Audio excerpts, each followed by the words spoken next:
တာမညဆရာတော်ဘုရားကြီးအထူးပေးတဲ့ဂါရတစ်ပုဒ်ကိုဟူကနေပြီးတော့ပြန်လည်ဖော်ပြပေးတော့မှာဖြစ်ပါတယ်။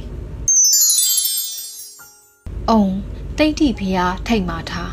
နားမှာပြမလက်မှာတကြားခါမှာဘလူဒူးမှာချင်းတိခြေမှာနဂါကိုမာကလုံးအဆောင်ထားပါ၏။အုံကကုတံအုံကောနာခုံအုံကတ္တဖအုံဂေါတမအုံ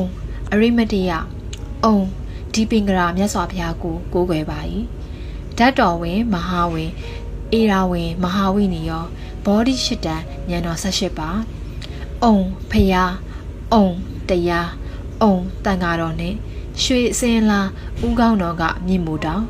မျက်လုံးတော်ကပလဲရောင်သွားတော်ကဝရစိန်လေတော်ကတန်ချောင်းမဟာဗောဓိရွှေညောင်မေကပွင့်တော်မူပါ၍၄အသင်ချေကဘာသသိန်း၈အသင်ချေကဘာသသိန်း16အသင်ချေကဘာသသိန်းပါရမီဖြည့်လာသောဖဖရာသားတော်သမီးတော်တို့ကိုဆင်းရဲဒုက္ခဝိဆင်းရဲမှကင်းလွတ်ငြိမ်းအောင်ချမ်းသာဒုက္ခဘဝရအောင်ပို့ဆောင်နိုင်သောအရှင်ဖေဟာချမ်းသာအောင်စောင့်ရှောက်တော်မူပါအရှင်ဖေဟာမှတ်ချက်တာမညဆရာတော်ဘုရားကြီးအထူးပေးသောဂါထာကိုနံပါတ်1အမှုကင်းရှိပါက9ကောက်ရွတ်ပါ